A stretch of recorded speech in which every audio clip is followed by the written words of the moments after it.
오늘 방금 전에 이제 저희 세타가야 구에서 재난 방지용품 신청하라고 종이가 음, 왔더라고요. 그런 게 원래 안 왔었으니까 여태까지 난카이 드라마 어릴 때부터 저는 많이 올 거예요, 올 거예요 이런 소문으로만 들어봤지만 저도 긴장돼요.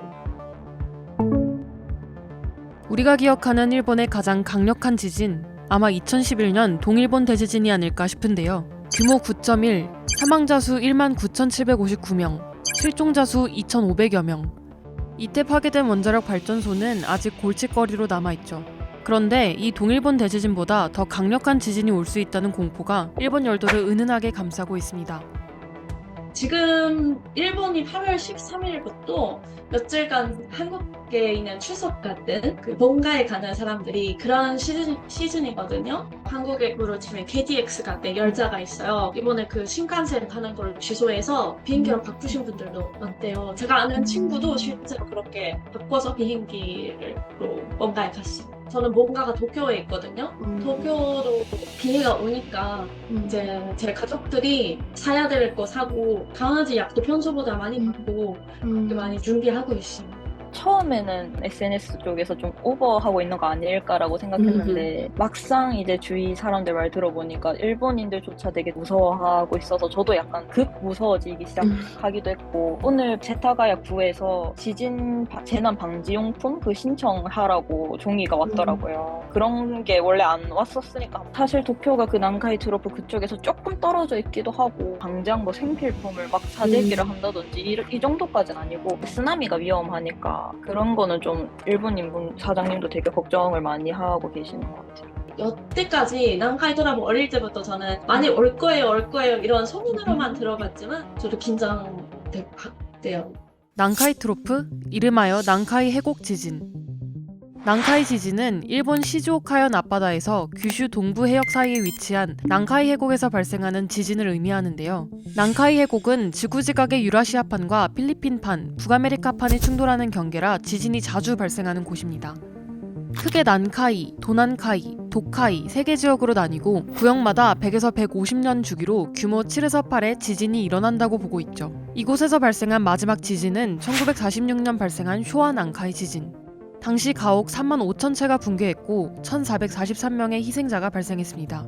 그리고 이 지진을 마지막으로 약 80년이 흐른 지금 응력이 쌓일 만큼 쌓일 상태라 일본 문무과학성 산하 지진조사위원회는 도카이 지역에서 향후 30년 내 70에서 80%, 40년엔 90%의 확률로 대지진이 발생할 것으로 예측하고 있었는데요. 비교적 지진에 익숙한 일본임에도 난카이 지진을 가볍게 넘길 수 없는 이유는 도카이에서 발생할 지진이 연쇄 지진의 시발점이 될 수 있기 때문입니다.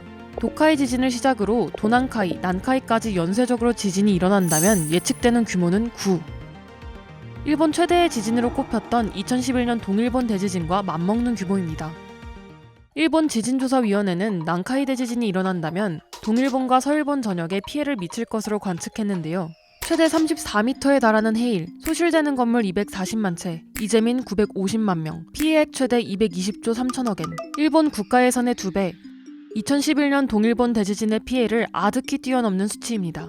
난카이 대지진은 해안가와 더 가까운 지역에서 지진이 발생할 것이라 예측돼 동일본 대지진과 비슷한 규모여도 더 큰 피해를 예상한 거죠. 이에 일본 정부도 지난 2019년부터 난카이 대지진이 일어날 것으로 예상되는 지역에서 규모 6.8 이상 지진이 관측될 경우 평가 검토회를 통해 난카이 해구 지진 임시정보를 발령하는 시스템을 운영하고 있었는데요. 지난 8일 일본 기상청이 이를 실제로 발령했습니다. 일본 규슈 미야자키현 앞바다에서 발생한 규모 7.1의 지진, 그리고 크고 작은 여진 21회 때문이었죠. 물론 난카이 해구 지진 임시정보는 거대 지진 경계, 거대 지진주의로 나뉘며 이번에 발행된 건 거대 지진주의로 비교적 위험 수준이 낮을 때 발령합니다만 임시정부 결정을 내린 건 사상 처음이라 난카이와 가까운 규슈, 도쿄 주변 지역에 거주하는 주민들의 불안감은 커지고 있습니다. 이에 일본 기상청은 특정 기간에 반드시 대규모 지진이 발생한다고 알리는 것은 아니다. 일주일 이내에 규모 8급의 대지진이 발생한 확률은 0.5%라며 선을 그었는데요. 인근 주민들의 불안은 쉽사리 해소되지 않고 있는 듯 보입니다. 그런데 이 난카이 대지진, 우리는 괜찮은 걸까요? 국내 전문가들은 난카이 대지진으로 인해 한국도 큰 피해를 볼 수 있다고 경고하고 있는데요. 2011년 동일본 대지진 당시에도 한반도에 응력이 쌓이면서 포항, 경주 등의 규모 5가 넘는 지진이 연이어 발생한 적이 있기 때문입니다. 난카이 대지진 피해 유력 지역은 부산, 울산, 진주, 창원, 마산 등 남해 인근. 물론 모든 재난 대비는 최악의 상황을 상정한다는 점도 잊지 말아야 할 것 같은데요. 일본 기상청이 향후 큰 변화가 없다면 오는 15일 오후 5시 난카이 해구 지진 임시정보를 해제할 방침이라고 밝힌 만큼 앞으로 일본에 어떤 일이 벌어질지 지켜봐야 할 것 같습니다.